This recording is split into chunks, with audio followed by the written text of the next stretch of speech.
সম্পর্ক গড়ে এক কিশোরীকে অপহরণ করে ধর্ষণের ঘটনা ঘটানো হয়েছে বলে অভিযোগ উঠেছে এক তরুণের বিরুদ্ধে। এই ঘটনায় ভুক্তভোগীর মা বাদী হয়ে প্রায় 2 মাস পর থানায় একটি মামলা দায়ের করেন। মামলা করার পরে পুলিশ এই ঘটনার মূল হোতা জয়কুমার দাস এবং তার সহযোগী মামা লোকনাথ চন্দ্র দাসকে গ্রেপ্তার করেছে। গেল 15 অক্টোবর তাদের গ্রেপ্তার করে পুলিশ। ঘটনাটি ঘটেছে গাজীপুর জেলার কালিয়াকৈর উপজেলায়। নির্যাতিত কিশোরী কালিয়াকৈরের একটি মাদ্রাসার শিক্ষার্থী। বাবা কর্মসূত্রে এখানেই একটি ভাড়া বাসায় থাকেন। এদিকে গ্রেপ্তারকৃত জয় ও লোকনাথ চন্দ্র দাসও ভাড়া থাকতেন একই বাসায়। অভিযুক্ত জয় দাস ভিন্নধর্মী হওয়ায় স্থানীয়রা অভিযোগ করছেন এটি পরিকল্পিতভাবে প্রেমের ফাঁদে ফেলে অপ্রাপ্তবয়স্ক মাদ্রাসা ছাত্রীকে অপহরণ ও ধর্ষণ করা হয়, যা ভাগোয়া লাভ ট্র্যাপের অংশ।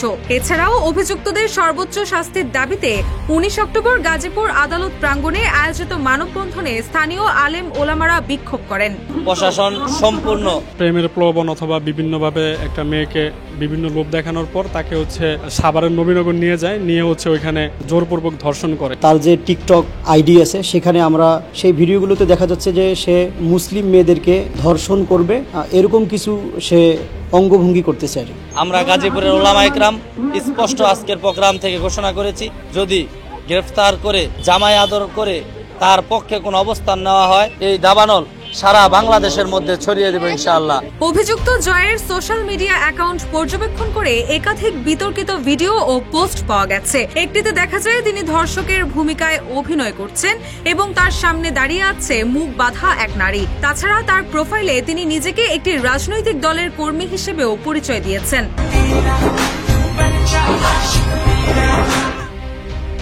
এদিকে 18 অক্টোবর এই বিষয়ে একটি বিবৃতি দিয়েছে বাংলাদেশ পুলিশ। বিবৃতিতে বলা হয়, 13 বছর বয়সী ওই মেয়ের সঙ্গে একই এলাকার জয়কুমার দাসের প্রেমের সম্পর্ক ছিল। পুলিশ জানায়, মেয়েটি ইতিপূর্বে 2 বার জয়কুমার দাসের সাথে পালিয়ে যায় এবং পরবর্তীতে স্বেচ্ছায় ফিরে আসে। পরে গত 20 আগস্ট সে আবারও পালিয়ে যায় এবং 2 দিন পর বাসায় ফিরে আসে। তবে পুলিশের এই দাবি মানতে নারাজ স্থানীয়রা। তারা বলছেন, প্রেম থাকলেও অপ্রাপ্তবয়স্কের সঙ্গে যে কোনো শারীরিক সম্পর্ক বাংলাদেশের আইনে ধর্ষণ হিসেবে গণ্য হয়। আমরা বাংলাদেশ আইনে যেটা দেখতে পাই সেটা হচ্ছে, যদি 18 বছরের নিচেও যদি কোনো মেয়ে স্বেচ্ছায় বিয়েতে রাজি হয় সেটাকেও আইন রিজেক্ট করে। সেক্ষেত্রে একটা 13 বছরের মেয়েকে কিভাবে প্রেমের প্রলোভন দেখিয়ে ধর্ষণকে সে ধর্ষণ না বললে প্রেম আখ্যা দিচ্ছে। এছাড়াও এই ঘটনায় জড়িতদের বিরুদ্ধে আওয়াজ তোলায় ভুক্তভোগী মেয়ের বাবাকে উল্টো হুমকি দেওয়া হয়েছিল বলেও অভিযোগ ওঠে।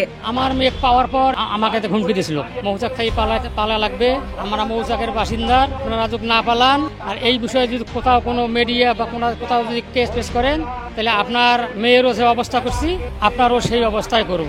এরই মধ্যে এই ঘটনায় রাজধানী সহ দেশের বিভিন্ন স্থানে বিক্ষোভ মিছিল ও মানববন্ধন করেছে রাজনৈতিক ও সামাজিক সংগঠনগুলো। গ্রেপ্তার যুবকের সর্বোচ্চ শাস্তির দাবিও করেছেন তারা।